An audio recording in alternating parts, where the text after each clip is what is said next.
Hello everyone, my name is Brittany Heckler. I'm an LPN to BSN student at Indiana State University. I am currently taking Nurse 444 Community Health Nursing for the spring 2022 semester. This is my fourth community health nursing project, and the title is ADHD in Children. Populations at risk. The population at risk are children 2 to 17 years of age, but ADHD can also affect adults. The learning objectives for this presentation are: the viewer will be able to define what ADHD is, the viewer will be able to summarize causes of ADHD, the viewer will be able to distinguish signs and symptoms of ADHD, the viewer will be able to recall how ADHD is diagnosed, the viewer will be able to recognize how ADHD is treated, the viewer will be able to explain how to manage ADHD. At this time, please take a moment to pause this presentation and take the pre-quiz. The link is located below in the video description, or copy and paste the link on this slide in your internet browser. Okay, let's get back to the presentation and see how everyone did on the pre-quiz. Pre-quiz answers. Let's go over some of the questions from the pre-quiz. The first question is, what does the term ADHD stand for? If you chose Attention Deficit Hyperactivity Disorder, that is correct. The second question is, which of the following is a symptom of hyperactivity? If you chose excessive or very loud talking, that is correct. The third question is, which is a symptom of inattentiveness? If you chose all of the answers are correct, that is correct. Here are some statistics for ADHD. Millions of U.S. children have been diagnosed with ADHD.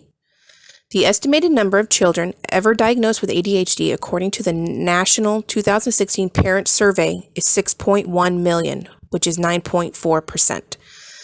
This number includes 388,000 children aged 2 to 5 years, 2.4 million children aged 6 to 11 years have ADHD, and 3.3 million children aged 12 to 17 years have ADHD.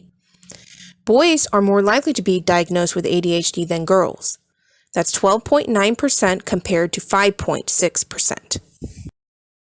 What is Attention Deficit Hyperactivity Disorder, or commonly known as ADHD?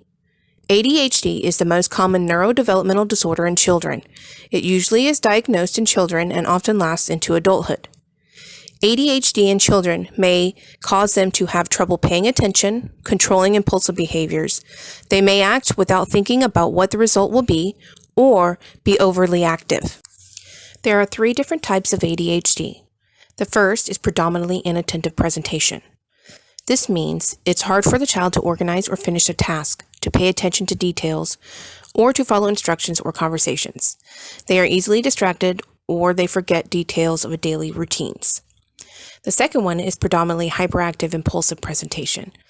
This means the child fidgets and talks a lot. For a child, it is hard to sit still for long periods of time. The child may feel restless and has trouble with impulsivity. It is also hard for the child to wait their turn or listen to directions. The third one for ADHD is combined presentation. This means that it's combined in both of them. In the child, the symptoms of the 2 types are equally present in the person. What causes ADHD? There are scientists who are studying causes and risk factors to find better ways to manage and reduce the chances of a person having ADHD. The risk factors and causes of ADHD are unknown, but current research shows that genetics play an important role. Scientists are also studying other possibilities that cause ADHD and other risk factors, including brain injury, exposure to environmental risks during pregnancy or at a young age, alcohol and tobacco use during pregnancy, premature delivery, low birth weight. Although research does not support the popularly held views that ADHD is caused by eating too much sugar, watching too much television, parenting, or social and environmental factors such as poverty or family chaos, these symptoms in children may make symptoms worse. Symptoms of ADHD: daydreaming, squirming or fidgeting, resisting temptation, talking too much and not taking turns, forget or lose things, make careless mistakes, or take unnecessary risks. Diagnosing ADHD. When trying to diagnose a child with ADHD, there are several steps involved. There is no specific test that can diagnose ADHD. There are other problems out there that may have the same type of symptoms such as anxiety, depression, sleep patterns, and certain types of learning diabetes. The first step is to talk to a healthcare professional and get a medical exam, including hearing and vision tests, to rule out ADHD symptoms. There is a checklist for rating ADHD symptoms by taking a history of the child from parents, teachers, and sometimes the child.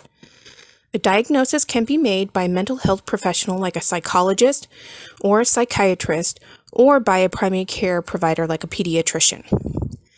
The American Academy of Pediatrics published a clinical practice guideline that provides recommendations for the diagnosis and treatment of children with attention deficit hyperactivity disorder, or otherwise known as ADHD. The guideline is based on the best available evidence and is used by primary providers such as pediatricians, family physicians, and other healthcare providers. Diagnosis continued. Primary care providers should complete these steps. Evaluate the child and adolescents 4 to 18 years for ADHD if they show academic or behavioral problems and show inattention, hyperactivity, or impulsivity. Obtain reports from parents and guardians, school staff, and mental health workers involved with their care, and get information from the child or adolescent as well. Use rating scales and other sources to document the symptoms and ensure that the DSM-5 criteria have been met. Rule out other conditions such as anxiety, depression, behavioral problems, learning and language disorders, autism spectrum disorders, or tics, sleep disorders, or apnea. Refer the child to a specialist if they detect co-occurring conditions that they are not experienced in treating or diagnosing. Treatments for ADHD. Parents often have concern about which treatment is right for their children. ADHD can be managed with the right treatment. ADHD is treated with a combination of behavior therapy and medication. For children with ADHD younger than 6 years of age, the American Academy of Pediatrics recommends parent training in behavior management as the first line of treatment before medications are tried. For children 6 years and older, the recommendations include medication and behavior therapy together. Recommendations for children age 12 are parent training and behavior management.